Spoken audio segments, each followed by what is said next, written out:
So guys, recently there have been so many new and interesting perfume releases that I decided to update you on a couple of them. So definitely keep on watching this video for more details. Don't forget to give it a huge thumbs up and subscribe to my channel. And once you're done with that, we can get started. So hello and welcome everyone to another update episode in which I'll be running you through the most recent and exciting new perfume releases that are about to be launched very soon. Let me know if you've heard about something cool and what do you think about my hair. So I'm excited to read your comments, and on that note, let's get started with the new release by Atelier Cologne that's called Eclat Tubereuse. That seems to be creamy and spicy tuberose perfume because of the sandalwood and cardamom that are in combination with tuberose. Actually, it's such a shame that it is getting harder and harder to get the hands on Atelier Cologne perfume. So just in case you happen to try it out, let me know how it smells. I really like tuberose. It has been my most favorite floral note this summer. So I'm moving on to another white floral flanker that is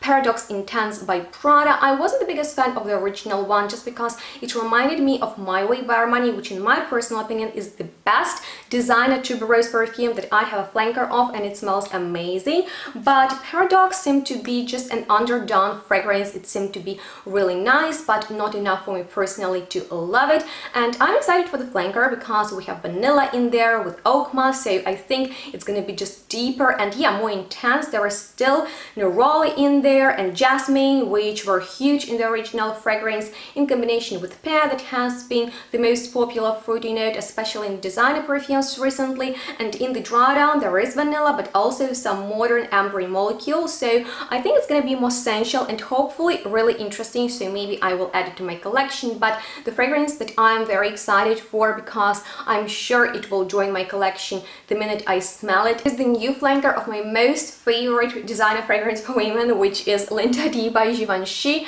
that I fell in love with at first sniff, have so many flankers of, and this bright red one just has my name written all over it. There is still like this beautiful and full-bodied white floral bouquet in the center of which you have the tuberose, but also jasmine, orange blossom and neroli that are all in the combination with cacao, so hopefully it's going to be like a gourmand take on this fragrance. And in the dry down there is tobacco and brox and even vetiver with patchouli, so hopefully it's going to be deep and really interesting, maybe similar to my favorite flanker L'Interdit Rouge because it's so cozy and to me smells of creamy vanillic ice cream. So we shall see how it turns out, but I'm pretty sure that I will like it. And if you are looking for a new designer fragrance, then I really recommend you to look into the L'Interdit collection. But on that note, let's move on to another flanker, also from a designer brand, this time Hermes. They've just released Tutti Twilly, and Twilly was actually one of the first tuberose releases that I found really interesting because it was spicy and twisted because of the ginger and some really interesting and just powdery but not typical notes. And this one seems to be quite minimalistic. There is no flower in the nose breakdown, but I think there is going to be still some florality to this spicy fragrance in which we have ginger, flower, lychee and musk. So we shall see how it turns out. I love the bottle. Maybe it's going to be the first one that I will add to my collection. It's pretty and pink. Talking about pink perfumes, Ariana Grande has just came up with the new flanker of her most popular perfume, Cloud, because it reminded so many people of Coral Rouge that it became a bestseller, and it was just fine, not wow for me, but a lovely fragrance. And this one seems to be its tropical sister because we have vanilla and coconut with pineapple in there, but in the dry down there is still moss, praline and woodsy notes, so kind of like that Baccarat Rouge DNA. So we shall see how it smells. Maybe that's going to be another addition to my collection.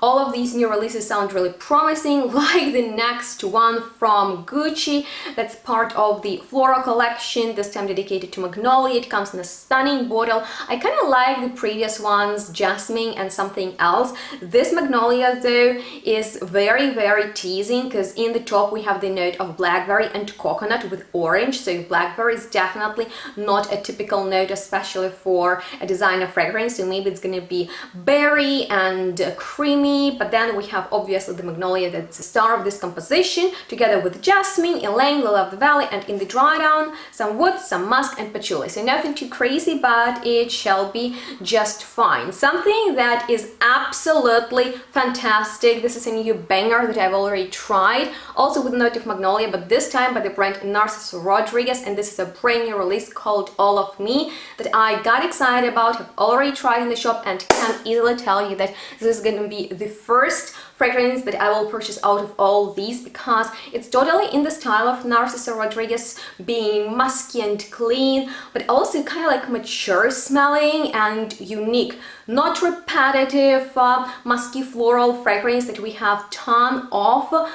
This is a very interesting perfume with delicate but at the same time juicy rose, very clean magnolia, and beautiful sensual muskiness. So I've already smelled it, I already want it. Let me know if you are excited for it, and if you haven't smelled it yet, definitely check it out, especially if you love Narciso Rodriguez as a brand. So talking about rosy fragrances, this new release I believe is very exciting for the fans of Tom Ford, because they've just re-released one of their most iconic perfumes, Coffee Rose, this time in a new packaging that is a little bit more mainstream and feminine.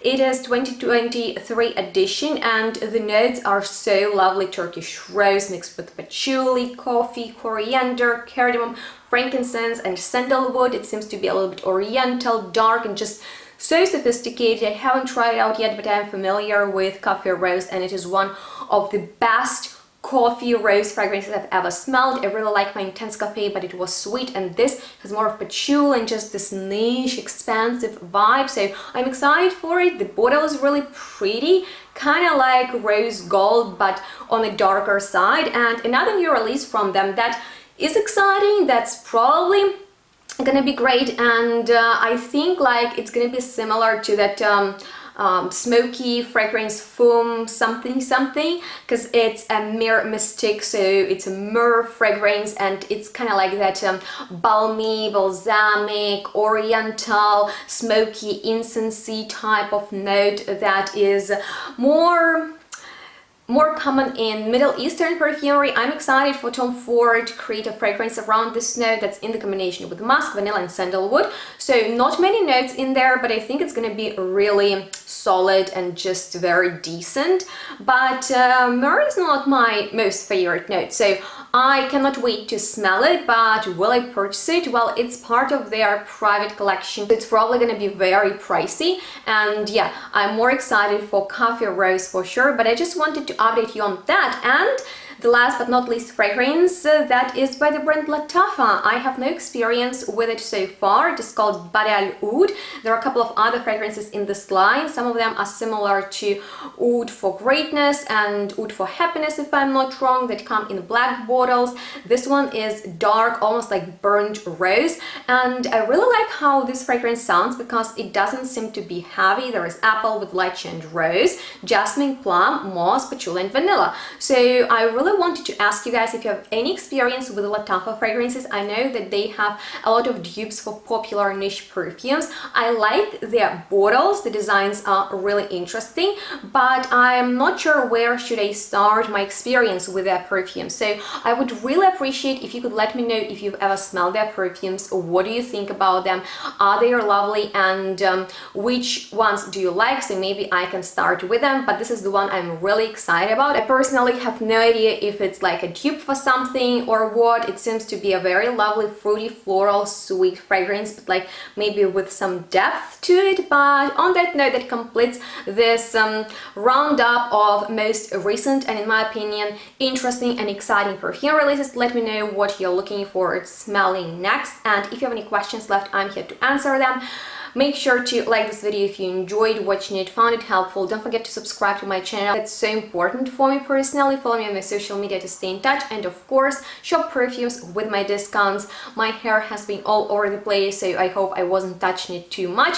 And thank you so much for watching. Make sure to stay tuned, smell good, and we'll see each other next one really soon. Bye guys.